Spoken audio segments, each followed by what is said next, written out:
सभ्यता के विकास में, भारतीय संस्कृति के विकास में और अंतर्विलय में इसकी बहुत बड़ी भूमिका है। सृष्टि महिला और पुरुष दोनों के सहयोग से चलती है। आधी दुनिया यदि हमारे साथ सहयोगी नहीं, हमारे कंधे से कंधा मिलाकर के जब वो आगे बढ़ेगी, तब हमारी प्रकृति का भी, उस संपूर्ण वसुधा का भी श्रृंगार हो सकेगा। इस बार का कुंभ ऐसा हुआ है, न भूतो न भविष्यति।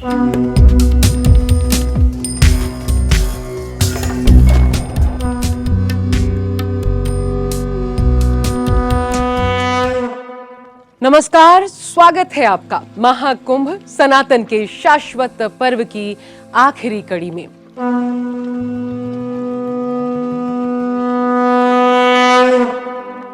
ये पानी बड़ा विचित्र है। पूरी पृथ्वी का 72% और हमारे शरीर का भी 72%। इसी प्रकार ईश्वर ने हमें इस ब्रह्मांड के साथ बहुत संतुलन में बनाया है, लेकिन हम अपना संतुलन खो देते हैं और बिखर जाते हैं, अपना रास्ता भूल जाते हैं। उन भूले रास्तों को याद दिलाने, रोग मुक्त करने का मंदिर है कुंभ। तमाम यात्री, भक्तगण और श्रद्धालु अगर पापों से उबरने की प्रार्थना करते हैं, जो उनसे जाने अनजाने में होती है, तो अपने गुनाहों, गलतियों को स्वीकार करना भी उससे निजात पाने की पहली सीढ़ी है।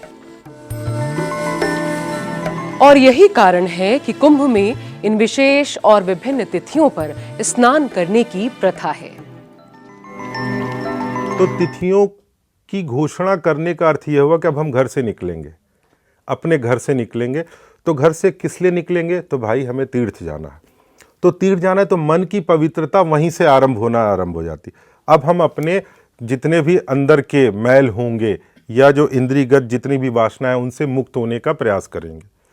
हो सकता है ये प्रयास उस तिथि तक ही है, लेकिन वो अगर 48 घंटे तक उस मनोदशा में उस व्यक्ति ने अपने जीवन को लगाया, तो निश्चित तौर पर स्नान करके जब वो वापस जाएगा, 1 हफ्ते बाद, हो सकता है 1 महीने बाद, उसके अंदर वो भावनाएं पुनः ज्वार मारेंगी। जब वो ज्वार मारेगी तो वह अपने आसपास की दुनिया को अच्छा बनाने का प्रयास करेगा और स्वयं भी अच्छा करेगा। शाही स्नान, धर्म, त्याग और शक्ति, कुंभ की माई महंत। जब बात आध्यात्मिकता और तपस्या की होती है तो साधुओं का उल्लेख होता है, लेकिन इस विशाल आयोजन का एक अनदेखा पक्ष भी है, महिला साध्वियां। कुंभ में साध्वियां एक अनोखी उपस्थिति हैं। ये महिलाएं त्याग, तपस्या और सेवा का प्रतीक हैं। यहाँ हर साध्वी की अपनी एक अलग कहानी है। भारतीय संस्कृति में नारी का स्थान हमेशा से ही महत्वपूर्ण रहा है। प्राचीन ग्रंथों में भी महिलाओं को पुरुषों के समान ही आध्यात्मिक अधिकार दिए गए हैं। गार्गी, मैत्रेयी, लोपामुद्रा जैसी विदुषी महिलाओं का उल्लेख वेदों और उपनिषदों में मिलता है, जिन्होंने ब्रह्म ज्ञान की चर्चाओं में भाग लिया और अपनी विद्वत्ता से समाज को प्रभावित किया।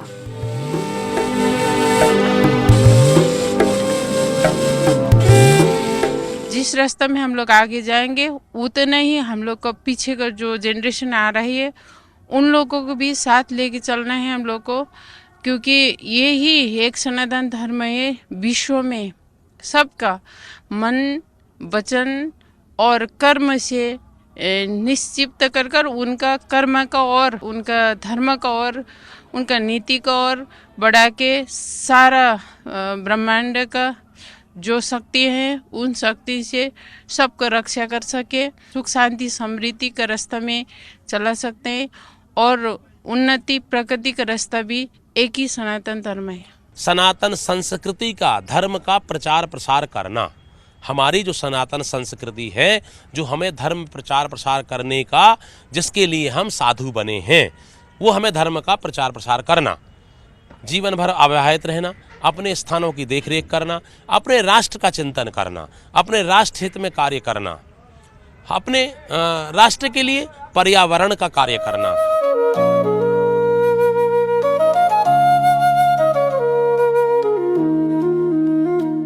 भारतीय परंपरा में महिलाओं को हमेशा बड़े सम्मान और बराबरी की नज़र से देखा गया है। इसका सबसे बड़ा उदाहरण शिव और पार्वती का अर्धनारीश्वर रूप है, जिसमें आधा शिव है और आधा पार्वती है। ये संदेश देता है कि सृष्टि महिला और पुरुष दोनों के सहयोग से चलती है। इसी तरह से जब ये हमारी परंपरा का हिस्सा है, तो इसका आधुनिक रूप थोड़ा सा देखा जाए तो ज़्यादातर इस बार आपको पति पत्नी साथ में हाथ पकड़ के महाकुंभ में डुबकी लगाते दिखे थे। इन तस्वीरों को याद कीजिए, ये क्या संदेश देता है? ये हमारे भारत की किस परंपरा का वाहक है? ये हमारे भारत की उस परंपरा का वाहक है जिसमें महिलाओं को एक जमाने में पुरुषों के समान ही शिक्षा का अधिकार था। उनकी भी शिक्षा दीक्षा होती थी। हमारे वेद की कई ऋचाओं की जो रचयिता हैं वो महिलाएं हैं। प्राचीन समय में महिलाओं को शिक्षा, साधना और सार्वजनिक जीवन में भाग लेने की स्वतंत्रता थी। यह एक प्रकार का महिला सशक्तिकरण ही था, जहां उन्हें अपनी इच्छा अनुसार जीवन जीने का अधिकार था। तो जो 50% आबादी है, आधी दुनिया जिन्हें हम कहते हैं, आधी दुनिया यदि हमारे साथ सहयोगी नहीं, हमारे कंधे से कंधा मिलाकर के जब वो आगे बढ़ेगी, तब हमारी प्रकृति का भी, इस संपूर्ण वसुधा का भी श्रृंगार हो सकेगा। धर्म में भी उनकी आवश्यकता है, न कि घर में, न कि सरकारी नौकरियों में अथवा जो है समाज की भागीदारी में।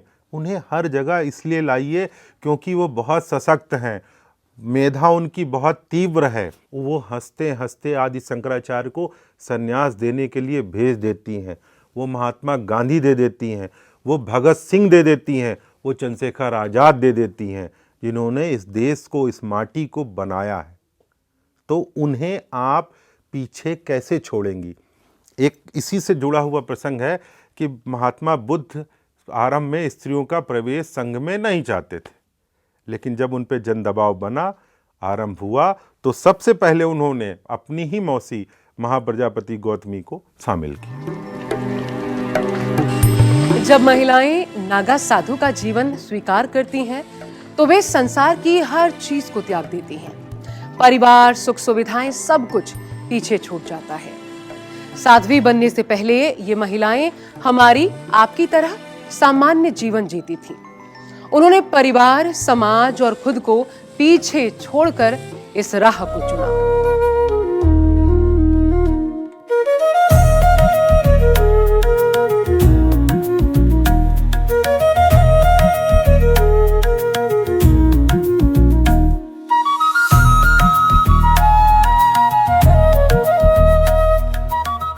उसको परिवार, अन्य किसी से कोई मतलब नहीं होता है, तो उसका अपने जीते जी वो अपना पिंड दान उसका सब कराते हैं, क्योंकि वो आगे पीछे की सब परंपराओं को छोड़ देता है। वो जहाँ बीच में आके जहाँ सन्यास के मत में रुकता है, तो खाली उसको अपना सन्यास से ही मतलब रहता है, उसके विषय में फिर वो आगे पीछे नहीं सोचता है कुछ भी। तो इसीलिए उसका ये सब संस्कार होता है। और संस्कार के मद में, क्योंकि सन्यासी को अपने संस्कार होने के बाद उसे किसी से कोई मतलब नहीं होता है, क्योंकि उसकी सारी दुनिया अपना परिवार होती है। सनातनी भी संतों से ही हैं, क्योंकि संत नहीं होंगे तो सनातन कहाँ से आएगा। इन महिलाओं ने घर की चारदीवारी से बाहर कदम रखा है। साधारण स्त्री जीवन के सुखों, बोझों और पहचानों को त्याग दिया है। कैसे शुरू होती है ये शिक्षा दीक्षा? जो हमारे सन्यास की परंपरा है वो बहुत ही कठोर परंपरा है। सन्यासी जिसका राजयोग होता है वही बन पाता है, और सबके भाग्य में सन्यासी बनना होता नहीं है। सन्यासी बनने के लिए 12 साल तो सबसे पहले गुरु लोग जो है परीक्षा लेते हैं। साधु हो या साध्वी 12 साल गुरुओं की सेवा करनी पड़ती है। 12 साल सेवा करने के बाद अगर वो परीक्षा में पूर्ण तरह से सफल हो जाती है, चाहे संत हो या साध्वी पूर्ण तरह से सफल हो जाती है, उसके बाद ही पंच संस्कार कराते हैं। जब महाकुंभ आता है, महाकुंभ में ही सन्यासी बनाए जाते हैं। कुछ नागा साध्वी भी हैं जो पुरुषों की तरह ही कठोर नियमों का पालन करती हैं, शरीर पर भस्म लगाती हैं और एकांत में ध्यान करती हैं, लेकिन जब समाज में निकलती हैं तो मर्यादा का पालन करती हैं। 16 तरह का पिंडदान कराया जाता है, अपने पूर्वजों का, सारे समस्त घर परिवार का, अपने जो भी आपके रिश्तेदार नातेदार सभी का पूर्ण तरह से, और स्वयं अपना भी पिंडदान करना पड़ता है। साधु या साध्वी बनने से समाज को मिलेगा क्या? क्या ये सिर्फ स्वयं के लिए है या इसका कोई सामाजिक सरोकार भी है? This Pancha Sanskar is very, very powerful because before to start, inside something prepare, you know, in the dream, in everything, something prepare for this Diksha. And it's very powerful. For me, this is Shiva. When you are emptiness, this is a shift with yourself, you know, shift to you, to the universe. कुंभ मेले में उनकी उपस्थिति इस बात का प्रमाण है कि भारतीय संस्कृति में महिलाओं को हमेशा से ही आध्यात्मिक ऊंचाइयों को छूने का अवसर मिला है। वे न केवल अपनी मुक्ति के लिए प्रयास करती हैं, बल्कि समाज को भी प्रेरणा देती हैं।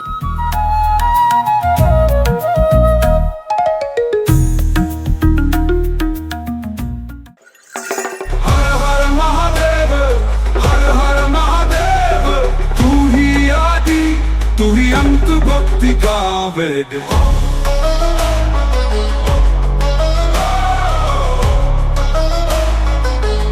महाशिवरात्रि, सबसे अंधेरी रात, सनातन की आस्था का सबसे ज्यादा प्रकाश वाला दिन, शिव के तांडव की, सृष्टि के सृजन और संरक्षण की रात।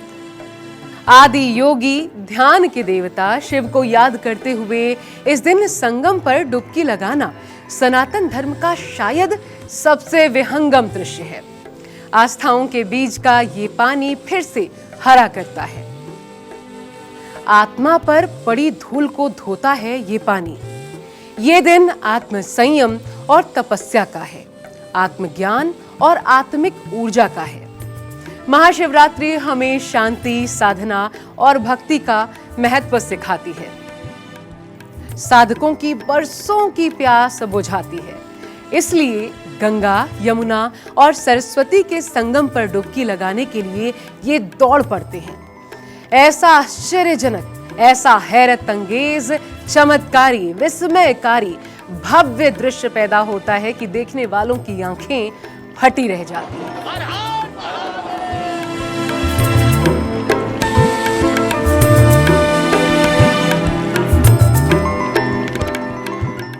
जहां महान यज्ञ होता है उसे प्रयाग कहा जाता है। जहां महान संगम होता है वो प्रयाग होता है। जैसे हिमालय का पंच प्रयाग, प्रयाग जैसे तीर्थ स्थल पर दान करना विशेष रूप से पुण्यदायी माना जाता है।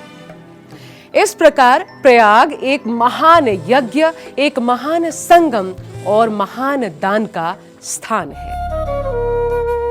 रामचरितमानस में तुलसीदास इस राजा रूपी नगर के गुण गाते हुए कहते हैं, सचिव सत्य श्रद्धा प्रिय नारी, माधव सरिस मितु हितकारी, चारि पदार्थ भरा भंडारू, पुण्य प्रदेश देश अति चारू।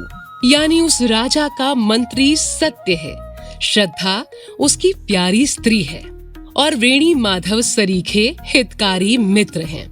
4 पदार्थों धर्म, अर्थ, काम और मोक्ष से भंडार भरा है और वह पुण्यमय प्रांत ही उस राजा का सुंदर देश है। तीर्थ सिर्फ कोई क्षेत्र ही नहीं, बल्कि उसका एक प्रतीकात्मक अर्थ भी है। यानी वो स्थान जो किसी व्यक्ति को जीवन की प्रतीकात्मक नदी के पार ले जाता है या पहुंचाता है। ऐसा करने से व्यक्ति सांसारिक बंधनों से मुक्त होता है। कुंभ मेला भी नदियों के किनारे आयोजित होने के कारण मुक्ति प्राप्त करने का केंद्र है। इस पूर्ण कुंभ में उपासना है, अनुष्ठान है, स्नान है, विश्वास है, प्रेम है, लौकिक अलौकिक सब कुछ है। साथ में है संगीत और संस्कृति।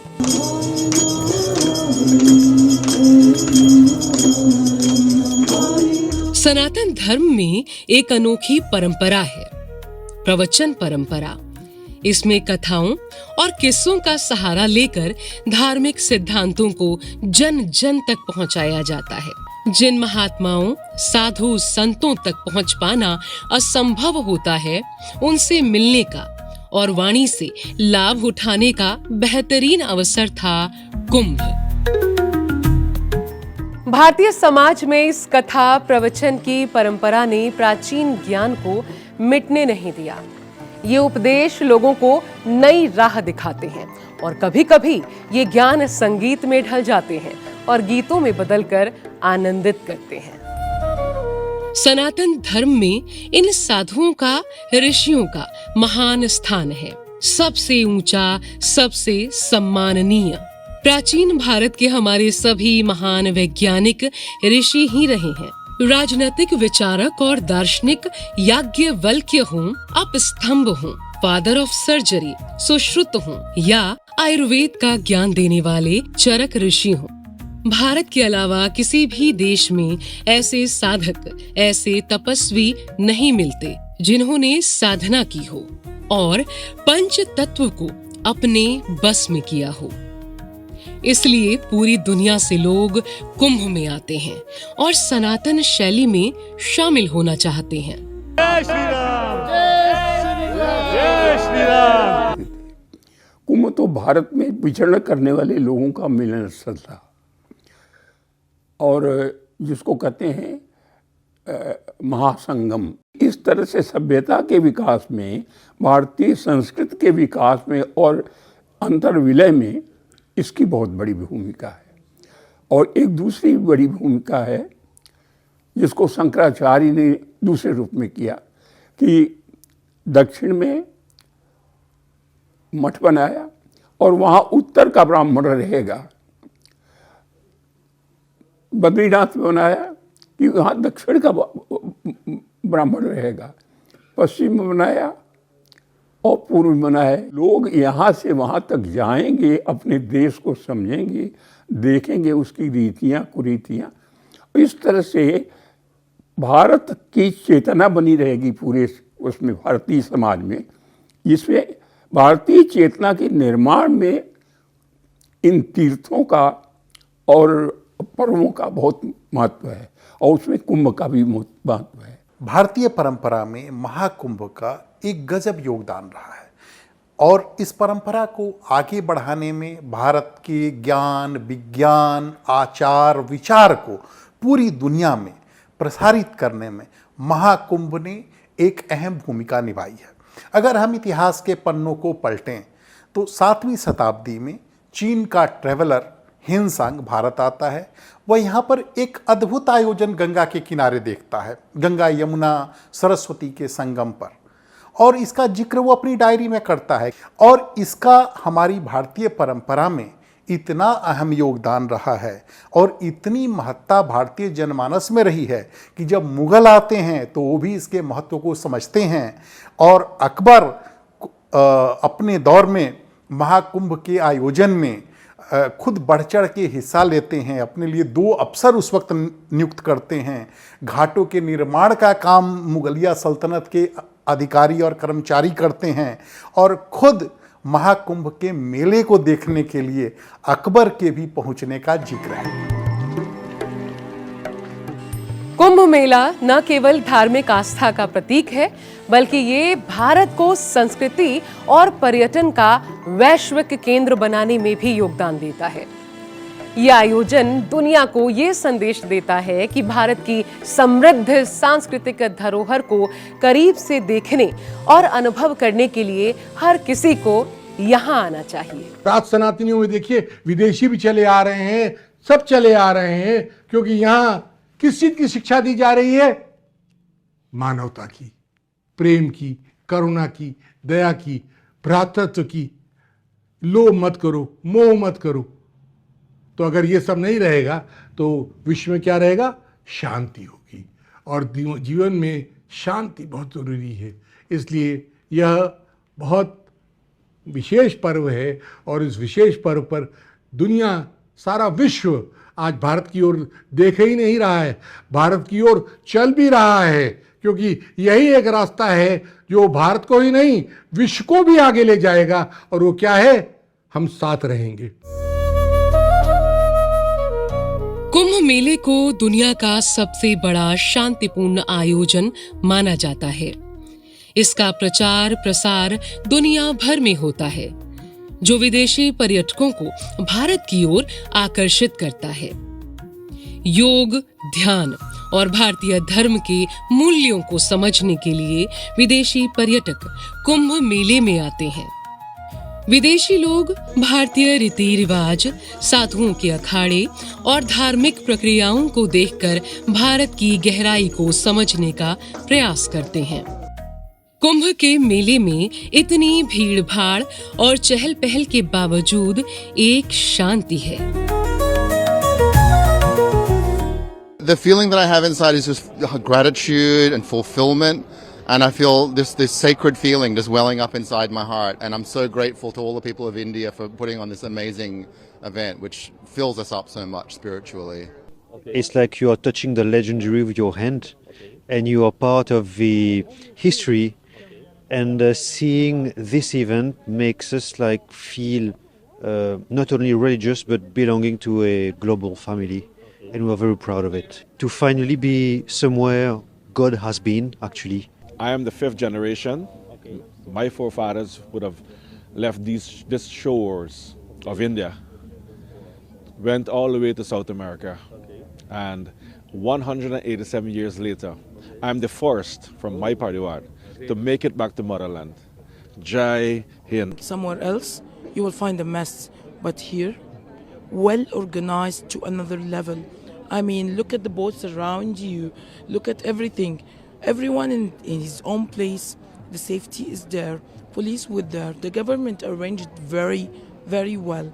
I mean, it's amazing. कुंभ मेले की सबसे महत्वपूर्ण विशेषता भारत की पवित्र पावन नदियों की गोद में उत्सव रूप में होना। वही नदियां जो सभ्यताओं को बसाती हैं, संजोती हैं। और ये उत्सव, मेले और विराट आयोजन इस बात का भी संदेश देता है कि प्रकृति कितनी ताकतवर होती है, और उन्हीं नदियों की स्वच्छता, सौम्यता को बचाए रखना भी हमारा धर्म है।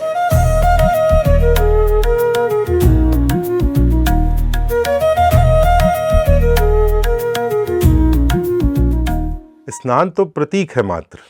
गंगा यमुना तो गंगोत्री से आरंभ होती हैं और गंगा सागर तक जाती हैं, यमुना जी वहीं रुक जाती हैं। तो ये मात्र प्रतीक है। यह प्रतीक है नदियाँ हमारे लिए कितनी आवश्यक हैं, पहली चीज़। या इससे भी पहले, सबसे पहली चीज़, जो हजारों हजार साल पहले इतिहासकारों ने लगभग 5000 साल, और अब थोड़ा सा 2500 और पीछे चला गया, 7500 साल पुरानी मानवीय सभ्यता हमारी चली आ रही। राजा भगीरथ, जिन्हें कहा जाता है गंगा जी को लेकर के वो आते हैं, तो उनको ये मानिए कि वो जल वैज्ञानिक हैं। वो एक जल को जो है, जल की एक धारा गंगोत्री से आरंभ की और लेकर के गंगा सागर तक आए, ताकि यहाँ के लोगों को सिंचाई और पेयजल में दिक्कतें ना आए। अब उनकी सहायक नदियाँ भी उनके साथ आ रही। तो स्नान इस बात का द्योतक है, इस बात का प्रतीक है कि नदियों की शुचिता और पवित्रता पर हमें बल देना है। वो जो 5 डुबकियाँ हैं वह इसी बात का प्रतीक हैं। जैसे जैसे हम बढ़ते चले जाएंगे वैसे वैसे जल की महत्ता हमें समझ में आती चली जाएगी। तो यह प्रतीक है मात्र गंगा स्नान। यहाँ आइए, और इसीलिए देखिए कि गंगा जी की पूजा सिर्फ गंगा जल से होती है। फूल, माला या कह लीजिए दुग्ध, ये सब कर्मकांडीय स्वरूप है, ये बाद में विकसित हुआ, लेकिन जो वाकई है श्रद्धालु वो गंगा जी की पूजा गंगा जल से करेगा, वहीं पे शिव जी की पिंडी बनाता है, वहीं तिलक किया, रोली किया और प्रणाम किया और चला गया। तो प्रतीक है इस बात का कि जल कितना आवश्यक है। वास्तविक अर्थ सिर्फ यही है कि जल का, अपने पर्यावरण का हमें ही ध्यान रखना है, कोई और नहीं आएगा।